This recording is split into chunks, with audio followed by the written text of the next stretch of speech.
The Denver Broncos reportedly have a love affair with a particular player in the first round of this year's 2025 NFL draft, but can they afford to go up and get him? Did Mackenzie Blackwood's stellar playoff debut prove that the Avalanche are true Stanley Cup contenders? And can the Denver Nuggets survive the Russell Westbrook experience for an entire playoff series against the Los Angeles Clippers? All things to come on today's rundown, but we begin in the NBA, where the Denver Nuggets, despite being the top seed in this 4-5 matchup, had to fight for their life in order to come back and beat the Clippers on their home court in Game 1 to maintain home court advantage. They win 112-110 in overtime, and it took every minute of that overtime to secure the victory. And a couple of big takeaways that I had, other than the fact that Van Gundy, the assistant coach for the Clippers, is pretty strong when he's bear rustling that ball away from Nikola Jokic, the way that we saw Matt Ishbia and the Phoenix Suns do not that long ago. A little bit of a Bush League move, in my opinion. But when you're tasked with facing the uphill battle of slowing down and stopping the supercomputer that is Nikola Jokic, sometimes you got get a little bit creative and color outside the lines from here to there. But a major takeaway for me was the wanted poster level absence of Michael Porter Jr. down the stretch of the fourth quarter and in crunch time situations of this game against the Clippers. Michael Porter Jr. checked out of the game, and it was Russell Westbrook who closed out the minutes of that game, leading to the aforementioned Russell Westbrook experience, which we will definitely get into. But how concerning is it, or should it be, that a max level player and someone who you in the Nuggets are relying on to be your stand-up shooter, your sharpshooter, and to help you have some semblance of production from beyond the three-point line is not only producing in the points column, where he was held to single digits yet again, but is absent defensively and not making very many, if any, meaningful contributions in transition where he could be opened up as a scoring threat. I, for one, am very concerned about this aspect of the dynamic the Nuggets are dealing with in their starting five and what it could mean for them in a series against the Clippers, who showed in Saturday's game that they are for real. They have shooters all over the court, players who you know and you are expecting to do well, like a James Harden who went off, and Kawhi Leonard, who was excellent on both ends of the court. But the Nicholas Batums, the Chris Dunn defensive effort, it is Norman Powell, who's flirting with all-star level production this season. This is a series where the Denver Nuggets have very little, despite being the higher seed, to give in order to come out on top. It is going to be a dogfight, and Michael Porter Jr.'s absence as a max-level player is very, very concerning. And when asked about it after the game, Nuggets interim head coach David Adelman, he didn't mince many words. He said, quote, "If Mike comes out and he plays and he's engaged defensively and he's knocking down shots, he'll be out there." He went on to say, "I've said it time and time again, and I'll say it again. We are going to do whatever it takes to win a basketball game." And Adelman's actions by keeping Michael Porter Jr. on the sideline for the crunch time minutes of that game and choosing to close with the likes of Russell Westbrook and Payton Watson in flashes shows you pretty definitively that David Adelman does not trust Michael Porter Jr. to be a positive contribution to this Nuggets team when it matters the most. And in the playoffs, the when it matters the most moments are basically the majority of the game because of how much is at stake. Nikola Jokic was asked about ways that they can potentially keep Michael Porter Jr. engaged defensively and in the game overall. And the big fellow, once again, just like his interim head coach, did not mince words. He said, quote, "If you're not going to be engaged right now, then you're not supposed to be playing this sport." The right now, obviously referencing the fact that they are in the postseason as a top 4 seed with home court. So pretty blunt statement there from Nikola Jokic to say, hey, don't ask me about ways we can keep Michael Porter Jr. engaged. As far as I'm concerned, if Michael Porter Jr. is not engaged in this moment, at this stage of the season, he doesn't deserve to be out there on the court and playing this sport. Remember, it wasn't that long ago that Nikola Jokic was saying, hey, back where I come from, if you are not performing up to your paycheck, you start getting paid less. And maybe we need a little bit more of that around here. Those were actual words that Nikola Jokic said about his fellow teammates and perhaps even himself, because he's very self-deprecating, even though we all know, just like he knows, he's not the issue at the majority of the problems the Nuggets are having.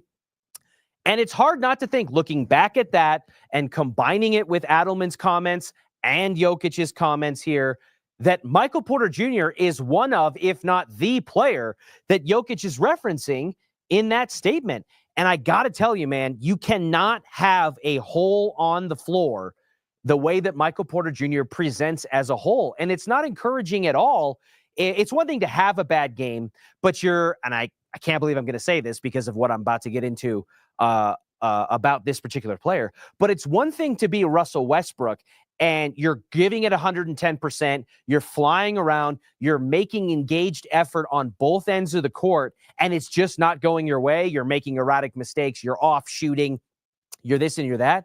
Michael Porter Jr. looks disengaged and he looks disinterested. And it was bizarre because I was at that game and watching it. Michael Porter Jr. in the opening minutes of the game comes out and hits a three from the left side, and it goes in. And you're thinking, okay, because MPJ, in my experience, has not been a player that can start 0 for 4 or 0 for 5 from the court and is all of a sudden going to rebound and finish, 6 for 10 or whatever, or 6 for 11, if you will. So the fact that he started with a make early in the game, I thought, hey, maybe this will be the engine that gets him running. And then you just never saw him again. He never made a significant scoring presence. He was very minimal, despite the fact that he's a 6'10" player and the mismatches that he presents in the mid-range and beneath the basket from a rebounding presence. And then you look at him on the bench and on the sideline, and he's not banging the table or huddled up or trying to regroup and refocus. It's like, if it doesn't start well, or even when it does, once it starts to go bad, there's a checkout element there, at least visually, how it looks from my perspective. And that might be the most concerning element as it relates to Michael Porter Jr. The biggest headline of this game, other than the fact that the Nuggets were able to win, was the roller coaster, mind eraser, concussion-inducing ride that is the Russell Westbrook experience. And the final 3.5 minutes of regulation and into overtime, if you look at the EKG monitor spiking that Russell Westbrook's hand had a direct impact on, it's insane to visualize the back and forth. He'll have a sequence where he's left wide open for a shot and bricks it. Then on the other end, has a defensive lapse that leads to an easy bucket. Then will come down and brick an open three-pointer that the Clippers defense is essentially baiting him to take. And you're thinking, oh my gosh, but then on the ensuing possession, he'll poke the ball out and force a turnover. And then they'll leave him open for a shot, as they did in the waning minutes of the fourth quarter that helped lead to a tie game. And he'll make it from the corner three, even though by and large, it has not been going for him this way. And it's evident the trust that Nikola Jokic has in his teammates, including Russell Westbrook, who he knows deep down is erratic and doesn't always make the best plays. I think David Adelman, after the game, said it best when he was asked about Russell Westbrook, and he said, Russ is Russ. And I think that is such a key or great way to embody it, is that there really is no parallel or comparison. I have referred to Russell Westbrook as the agent of chaos because of the heart monitor ride that he will take you on throughout a game. When I was standing there watching the game with some of my cohorts here at the station, the best way I could articulate describing Russell Westbrook is yin and yang.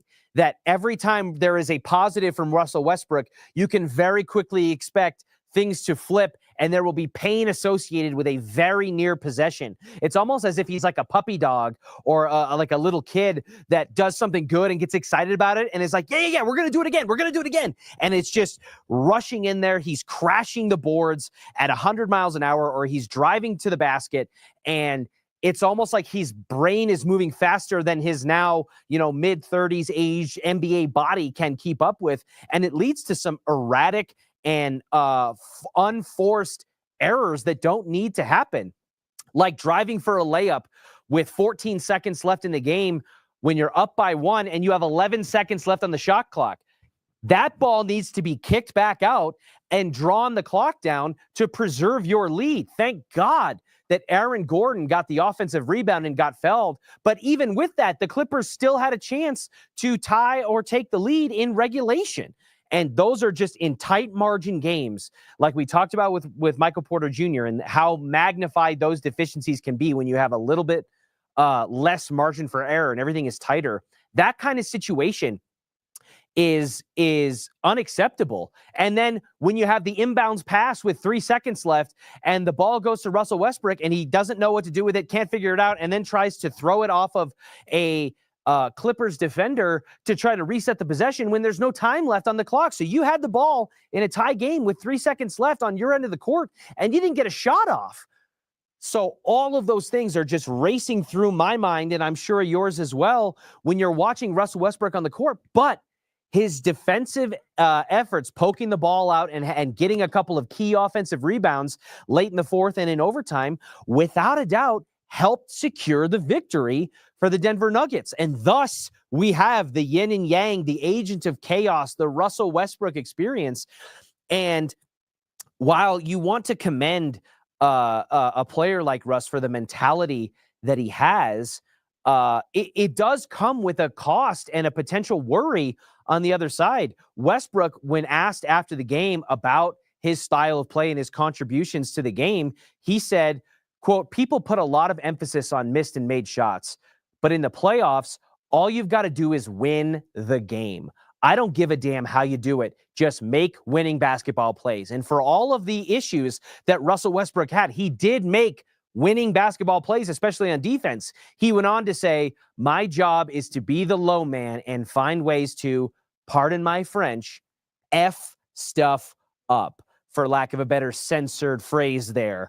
And that is just, again, so indicative of who Russell Westbrook is as a person and as a player, even at his advanced stage, more than 15 seasons into his NBA career. He is wired to do one thing, one way, and it is a mindset and a mentality that led him to MVP caliber play with the Oklahoma City Thunder and has kept him in the league as long as it has.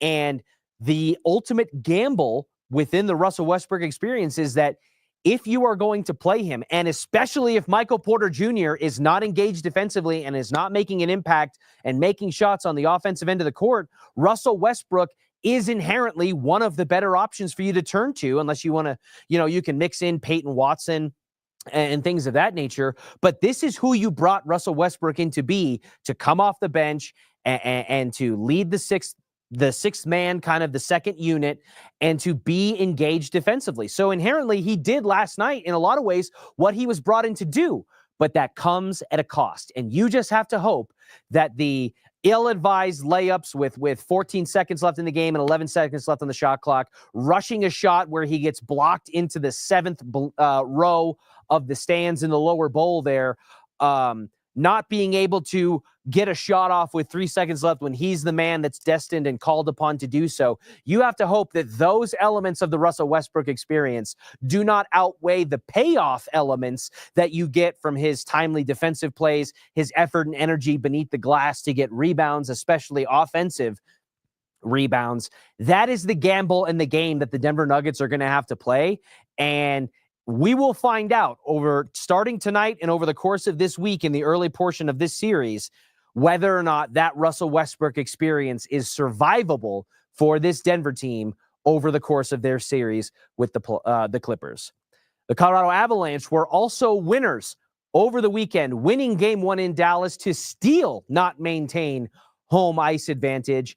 And Nathan MacKinnon had 3 points, a couple of goals, including a power play goal.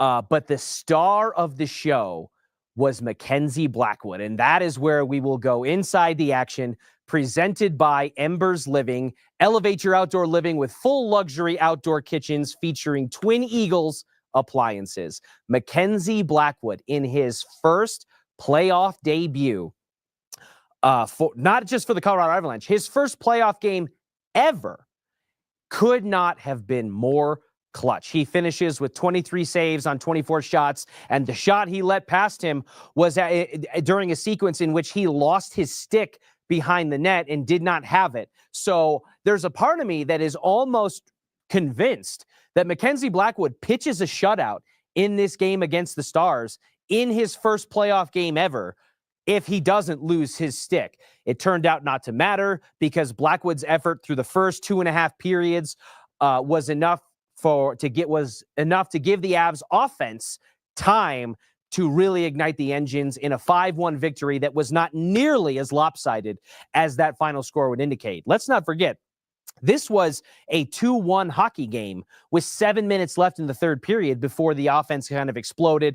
Dallas was forced to kind of move into desperation mode, leading to an empty net goal, and the wheels fall off from there.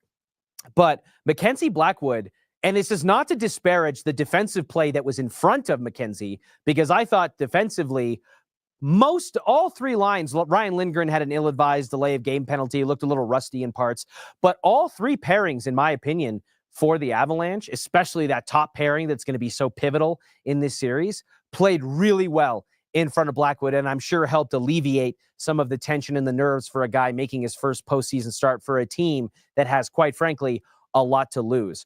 But it wasn't just me or his teammates that were recognizing Blackwood's impact on that game. Dallas Stars head coach Peter DeBoer, after the game, was asked about the differences between facing Colorado this past season, where they ended the Avalanche season with Matt Duchene, and this season. And DeBoer said of this year's squad, quote, "They're a deeper team this year, and they didn't have Mackenzie Blackwood last year." Think about that for a second. Think about going back to the Stanley Cup year with Darcy Kemper and Pavel Francouz. With Darcy and Frankie, there was still a lot of hand-wringing and tension from locally here within the fan base and within the media group about whether or not the Avs had a true netminder that could stand on their head and lead them through a postseason series where a goalie is going to have to steal you at least a few games over the course of a run in order to truly be a cup contender. Think about the difference that we have now, where opposing head coaches are calling Mackenzie Blackwood out by name as a reason why they won that game. To go from that and the Darcy and Frankie experience being the height of Avalanche goaltending for the last half decade plus, and going through the Alexander Georgiev and the Eustace Ananen roller coaster that was a lot more downs than it was ups. And we now have a situation where an unknown for the Avs going into the series, one of the few unknowns, I would say, especially on the important end of things, has its first impression look like that. You can't ask for much more. Truly, Mackenzie Blackwood, in my opinion, has shown that if he can maintain that, even a semblance of that level of play, night in and night out, and we'll see if Scott Wedgwood can continue to carry the torch. But Mackenzie Blackwood as the goal anchor for this team between the pipes, if he can play like that, I don't know who can stop this Avs team when the sticks start waking up and it doesn't take them 2.5 periods to really get things going. So that is Inside the Action, presented by Embers Living. Elevate your outdoor living with full outdoor kitchen experiences featuring Twin Eagles appliances. When it comes to the Denver Broncos, we are just a few days away from the NFL draft. It's here. The wait is nearly over. Thursday evening at 6 p.m., things will get rolling. The Denver Broncos are expected to pick, if they stay at 20, probably 2 hours or so after things get rolling. And that is the question, is will the Denver Broncos stay at 20? Well, things are buzzing, birdies are chirping. NFL insiders are starting to trickle out some information about what plan the Denver Broncos could potentially have, including trading up from 20 to select a player. Going into the early portions of this draft process, we had talked about them trading up for a running back, the likes of an Ashton Genty, perhaps an Omarion Hampton, if there's a run on that player and he's the one they specifically like. But let's not forget that early on in this draft process, it was the tight end position that the Broncos were most heavily linked to by mocksters and the like. At first, it was Tyler Warren, the outstanding tight end out of Penn State, whose draft stock rose to a degree that there was no chance he was going to be within striking distance of the Broncos unless they trade up. And then it was Colston Loveland, who at first felt like that he might be there at 20 in that range, the tight end out of Michigan. And now there might be talk that you might not be able to get Colston Loveland at 20. It might be more in the 15 range or the 16 range or as high as 12 or 13. That being said, the Broncos, who just got all their draft capital back after the Sean Payton trade, the Russell Wilson trade, and the like, there was some healthy speculation and questioning about whether or not that George Payton, who loves his picks and loves having darts to throw at that board, is going to be able and willing to dip back into the trade-up pool and give up more assets for a guy that Sean Payton identifies that he wants. Well, our own Andrew Mason, our senior Broncos writer, who does an absolutely fantastic job covering all things Broncos online, on social media, and on the air here for us at Denver Sports 104 The Fan. He had a little one-on-one sit-down with a name you may have heard of in the NFL draft world, and that is Daniel Jeremiah. And he asked Daniel Jeremiah about the Broncos trading up potentially for a running back, but DJ had maybe another position in mind as it relates to trading up for a running back. Daniel Jeremiah said, quote, "I don't know that you would necessarily have to do that, but I keep going back to the Colston Loveland thing. That is a Sean Payton fit." Daniel Jeremiah essentially articulated that if the Broncos wanted to select Amarian Hampton, even if he does go earlier than the 20th pick overall, that the need or the urgency to draft a running back higher than number 20 and moving up to do so might not be there because of the oncoming of Travion Henderson and Quinshon Judkins, two players from Ohio State, ironically, that the Broncos have put in time and energy and effort to meet with and see in this pre-draft process. That there's enough talent there and enough scheme fit with what Sean Payton wants to do at the running back position that there's not a desperation need to move up and get a guy like that. But even though they went and paid Evan Ingram in free agency pretty decent money to be their Joker type role for Sean Payton this season, Daniel Jeremiah and others around the NFL world are not convinced that the Denver Broncos are not going to at least explore the possibility, as it's been reported that they have, to move up in the draft to select a tight end like Michigan's Colston Loveland, who there's rumors that Sean Payton may be in love with or have a love affair with in the first round of the NFL draft. And given the dearth of playmaking ability that the Broncos have had at the tight end position, really since Julius Thomas left here in the early 2010s, I would say that even signing a slightly aging Evan Ingram and paying him in free agency to kind of hold down that role, I am not opposed to spending a quality draft pick on a player like that, because if it hits, if Colston Loveland or whoever is the pick that Sean Payton envisions and wants to see, the exponential ability to expand and explode the productivity of this offense, it'll pay dividends for this Denver team in the short term as a postseason contender coming off of a wild card playoff appearance, and in the near future where they hope to potentially open up a Super Bowl window. So for the Denver Broncos, will they trade up? Will they trade back? Will they stay at 20?